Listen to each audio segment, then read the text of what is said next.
is the second half of the Formless video, and on this we're going to discuss that, sorry about the bad camera, right? We're going to discuss the idea that once you have understood that you have a false identity, physical, mental, subtle, then there's a very important process called recognition. Now, in this recognition process, the Atman condition that is aware recognizes that, as it were, that the person is wishing to merge in the Atman. The recognition is twofold.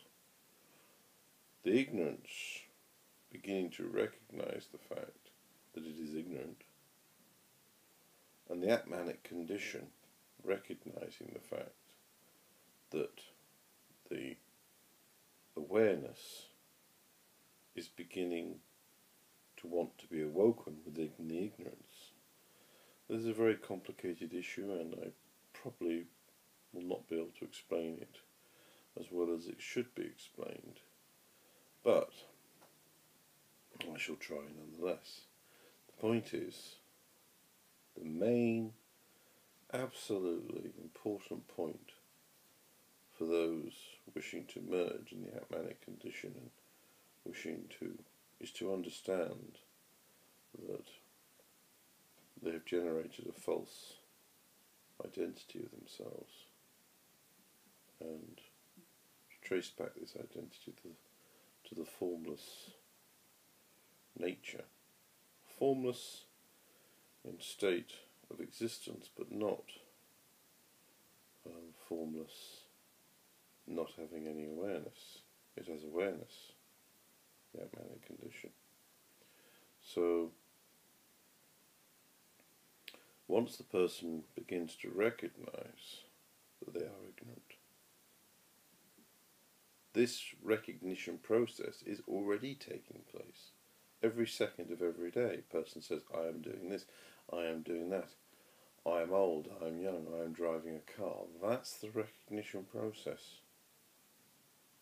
You're allowing the Atmanic condition to come in once you become aware that you are ignorant. If you, with your short thoughts, you're shutting out thoughts of ignorance, you're shutting out the Atmanic condition, as it were. So if you start to question your identity, what is my original identity? What is my origins? You trace it back to the Atmanic condition, which is the fourth body, which is the essentiality of the spirit, the essence of God, which is in everybody. So once you learn to trace and get closer and closer, you're closing the gap in your mind to the Atmanic condition. So you're meditating, you're having less thoughts, you suddenly become aware of the Atmanic condition in your mind. It's a split second, it can take a split second. Then that recognition widens. And when it's widened and widened and widened and widened, you begin to see the Atman. They're still subject to an object relationship. But as you begin to realize more and more and more, that's my identity, this is the false identity, you merge in the Atmanic condition, and then it's eternal. There is an explosion,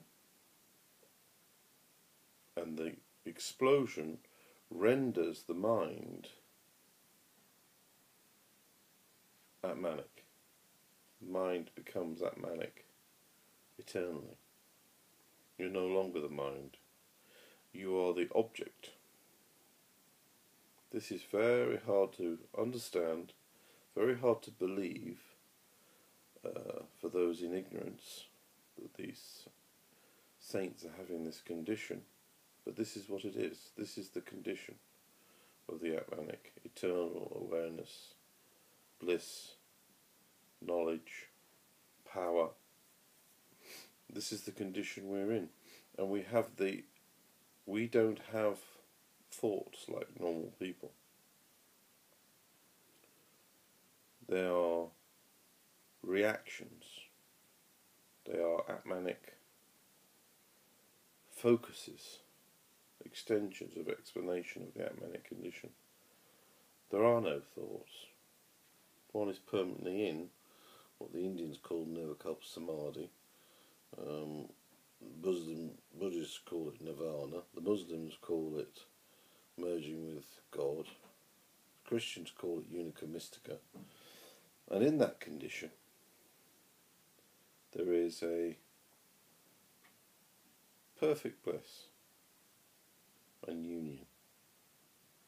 The mystery has been solved. One is never, ever again separate from God.